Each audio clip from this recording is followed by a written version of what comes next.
Hello and welcome to my channel. I am Zodiac Bandit, and today we have some spoilers, as there is always spoilers, and there will always be spoilers. Always. Just always spoilers. And I always feel the need to say this because I hate spoilers myself, so I can only imagine there are a bunch of people who truly hate spoilers. And in the past, I did spoil a few things by mistake, but spoilers. Always spoilers. Last warning, spoilers.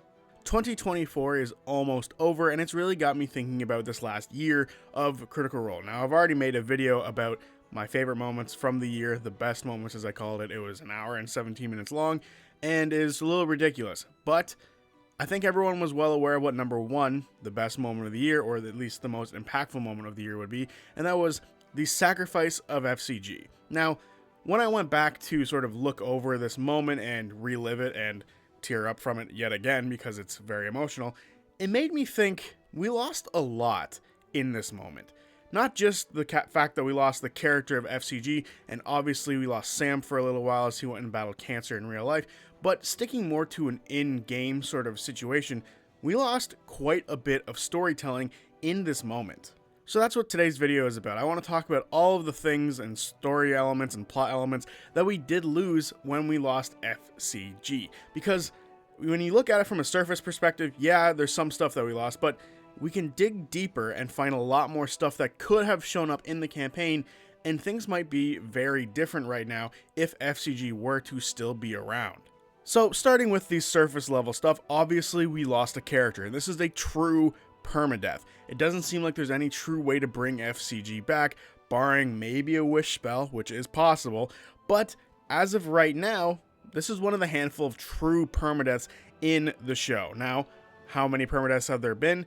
Well, it really depends on your perspective of permadeath. Technically, Vax is still dead. Now, he is the first one of many that I'm going to talk about here, and Vax died, but realistically, he's still allowed to do things. He's currently in the world of the living with Vox Machina. So, is this really truly a permadeath? Kind of. He sort of sits in between. He's somewhere in between, right? Obviously, then, we move on to Campaign 2, where we lost Mollymauk. Now, Mollymauk's body came back to life in two different fashions, once as Lucian, and then again, currently, as Kingsley. So if we want to call this a permadeath, the personality of Mollymauk is gone. But everything else, the body and, someone else who inhabits it, is there. So realistically, is this a permadeath? Who knows? And then, following that, we have Bertrand Bell, who I've mentioned once before, and is the only other true permadeath, but it was sort of a scripted permadeath. This was one that was sort of used to bring the characters of the Bell's Hells together, and was meant to happen before they introduced the character of Chetney Pokapi. So, the only one that isn't somewhat wishy-washy, as of right now, is FCG. Even though, yes, there was a real-world element as to why FCG was more willing to make this sacrifice, I will say it likely wasn't the first option that Sam Riegel had when he was going to leave the show. I get the feeling that the initial plan was for FCG to maybe go back and be with like Danzer or Frida and sort of just exist somewhere else for the little bit of time where they weren't going to be there, and then eventually Sam would come back and maybe he'd continue playing FCG, or he'd still make the switch to Breas and let FCG do their own thing. But I do definitely think that there was a different plan in mind initially before the opportunity that was the explosion to kill Odahan Thule presented itself. So with this moment, not only did we lose the character to a permadeath, we also lost the truest connection the Bell's Hells had to the gods, and thus more connections had to be made since this moment so that they could still have that godlike perspective moving forward in the story. FCG was a follower of the Changebringer. While it was a little awkward at times and they weren't too sure if they were truly supposed to be following her or not, FCG did follow the Changebringer and sort of began to embody more of the, not necessarily the tenets, but the qualities of the Changebringer, of wanting to inflict change, making things better for those around them, and leaving things up to chance, which is something that FCG did quite a lot by flipping the coin of the Changebringer.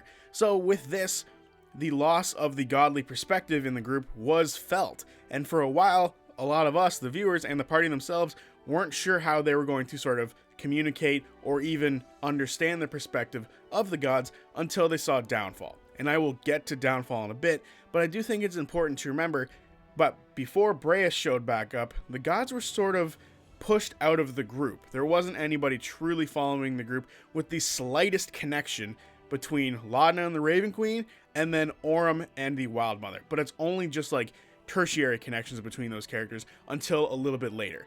Beforehand, when FCG was gone, there was very little connection to the group, and this was actually the point where we thought there was the most turmoil and chance for other things to sort of crop up and different choices to be made by the Bell's Hells. Along with losing the connection of the gods, we also lost any reason for the party to ever meet Devexian, which is painful to me. Devexian was a character I wanted them to go see for so long. The masked character of D, the person who basically gave FCG's body to Dancer, was a character that I really wanted to see so badly. First of all, Devexian showed up initially in Campaign 2 when the Mighty Nine went into Aeor, found his body, threw him in a machine, and he came out, being Devexian, which was great. And realistically, this is a character with a ton of mystery and a ton of lore that we could learn about Aeor and the Aeoratons. Unfortunately, this hasn't happened yet, and now, with there being no FCG, there is no reason for them to ever pursue the character of Devexian, which fucking blows. I wanted them to meet him, or them, so badly. I wanted the party to go to wherever Devexian was, meet up with him, and just learn shit. I think the best moment for it to have happened would have been after FCG's death. If FCG wasn't going to be there for it, afterwards would have been like probably the most interesting thing they could have done, to have gone and met with them, and then maybe if Sam wanted to play FCG more, they would go on some sort of quest in Aeor to bring them back, because Devexian knew of a way for that to happen. It happened to them. So possibly, if they had gone to meet Devexian, FCG could be back, but realistically, with them not pursuing Devexian in any sort of meaningful way outside of a message here or there, and now with FCG being gone, there is no reason for this character to still be in the story, which sucks because not only did we lose FCG, we lost Devexian, and we lost Frida, which means there is no more Aeoraton representation in the game, which sucks because the Aeoratons are really cool. Speaking of Aeoratons, Aeor, the fact that the party goes to Aeor after FCG's sacrifice still burns me to the fucking core to this day. It is the biggest shame, and in my opinion, the biggest loss that we ever got from the FCG sacrifice. Because, could you have imagined having FCG walk through Aeor, the place in which they were created, the place in which an event called the Karen Culling happened, where all the Aeoratons turned against the people they were shipped off to, and a mass murder of shit happened? Like, just imagine FCG walking around this place that is so deeply connected to them and that they have very little memories of, and getting flashbacks or getting like small little just images of seeing, people moving around with other Aeoratons as their assistants, or even images of them cutting people down, much like how FCG at some point in the past cut down Danzer's entire party. I would absolutely have loved to see the party and FCG interact with Aeor much more than we got. FCG getting flashes of what the landscape looked like before versus what they're seeing now. Images like that would have been super powerful to place in our minds, but unfortunately, with FCG not being able to make it there, we lost, honestly, I feel like we lost 10 episodes with FCG not being there. Ludinus and Dominox were going to wait for the party to show up. Ludinus couldn't deal with Dominox until the party got there because he needed help, because doing it alone was a terrible idea. So we lost, in my opinion, episode after episode after episode of the party moving around Aeor with FCG as FCG takes it all in, and Essex sort of telling them more about it, maybe even going deeper down than Essex has ever gone before. Maybe after the whole thing with Dominox and Ludinus, and after Downfall, they spend a little bit more time yet again in different wards so that FCG can get a better feeling of things. And it's truly saddening that FCG didn't get to go near the machine that fixed Devexian, because if FCG went into that and got their memories back, what would have happened then? The amount of lore I feel we lost when FCG died and didn't make it to Aeor is truly going to send ripples of anger through my body forever, because I love Aeor. Aeor is one of my favorite locations in all of Critical Role, and the fact that we will get far less information about it than we could have. Burns to the core, I swear. Anger is just the slightest emotion I'm feeling about this whole thing, because FCG and Aeor would have quite possibly been my favorite thing in Critical Role ever. My favorite time of Campaign 2 was when they were in Isle Cross, going between all the different Aeorian like exhibition sites. That was my favorite shit in Campaign 2. So this, when they would have been in Aeor with FCG, might have rivaled that. But unfortunately, they were only there for a fraction of the time that the Campaign 2 team was there, which is sad, because Aeor is awesome, and it hurts forever that this didn't happen. And the last thing I want to talk about today is how FCG would have felt about the Archive of Downfall.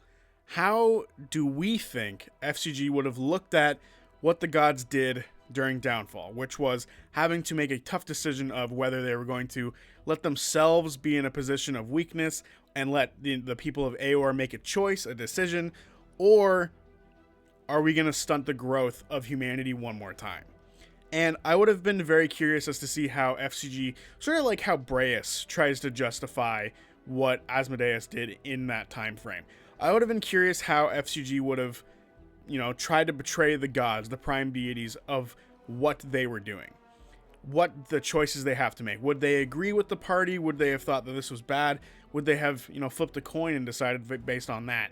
I think, to me, FCG seeing that would have been very interesting, would have been a very different perspective than a lot of the other characters. Because only one, of the player characters at the time who watched Downfall followed a god. And it was Breus, and it was one of the evil gods who was, shown in the Downfall archive as being an asshole. And I question, if FCG was still around, would one of the players had played a different god, right? Obviously, Talzin, Ashley, and Laura were going to keep playing the same gods that they got before. But would maybe Nick had not played the Dawnfather? Actually, that was a perfect fit. That shouldn't have changed. But, maybe the Emissary wouldn't have been there, and instead it would have been the Changebringer, right? Would they have decided to change who that god was to fit FCG's narrative a bit more? Because we don't need Asmodeus introduced into the story. Brennan Lee Mulligan killed it as Asmodeus yet again. Fucking Asmodeus. But seriously, I do wonder if the idea would have changed from who's playing who, and would the Changebringer have been there? Just, the idea of FCG still being around might have been enough to affect that. And it would have been interesting. Maybe, if that was the case, maybe a 7th player could have been there, and Liam O'Brien finally got to, be DM'd by Brennan Lee Mulligan. But let's just take out the idea, because I think there was, scheduling conflict there. Let's remove that and just say, he could have been there.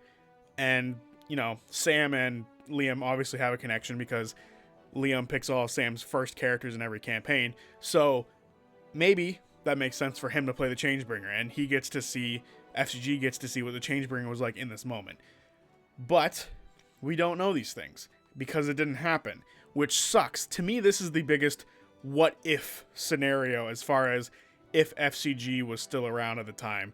Would they have changed Downfall to fit the characters more in the Bell's House, because it needed to reflect them more? I'm just, spitballing ideas surrounding this, but I would have loved to have seen FCG react to the gods, and if possible, FCG react to the Changebringer in this moment, which would have been really cool. But unfortunately, because of the sacrifice, this didn't happen.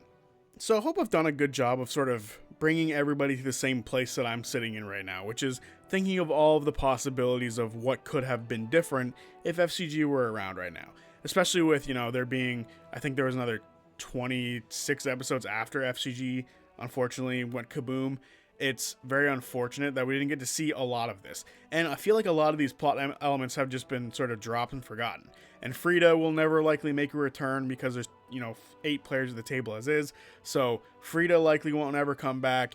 Unfortunately, Dancer won't ever be a character that we see again, because there's no reason to. Imahara Joe is gone from the story, seemingly, which is a massive shame, because Imahara Joe was a lot of fun. And Devexian, like I said, is never going to return. So all the what ifs swirling around in my brain right now. How would Aeor have been seen differently through their eyes? How would Downfall have been seen differently? Would the party have a more concrete idea of what they want to do with Predathos? Would they want to release it? No, likely not, because FCG would be much more open about how they feel about the gods as opposed to Breas. Breas knows something is going on with Asmodeus, but isn't going to say anything to the party. And I think that's a massive difference right there. The fact that FCG would be like, hang on, we're not even going to consider releasing Predathos, right? So realistically, there's just so many what ifs. And for me, my question is, what is the biggest what if to you? I want you guys to tell me what you think would be the biggest difference between Campaign 3 with FCG and what we have now. And yeah, I think that'd be very interesting, and I'm excited to read those.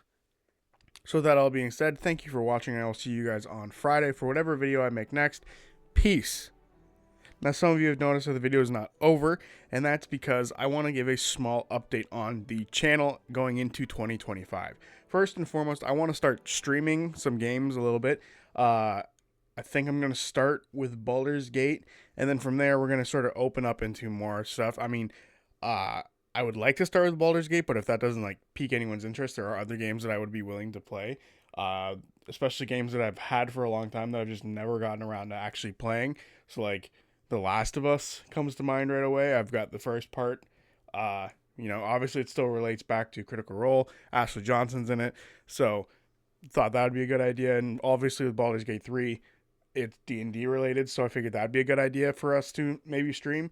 But the other update sort of coincides with the streaming, and that is opening up the channel to memberships. Now, I think this will be a good way for the channel to grow, for me to improve equipment for the channel, and basically for those people who've asked over the years how they can support me, the membership program will be like the best way to do it. There's 3 tiers, and it's just basically, there's no difference between either of them or any of them.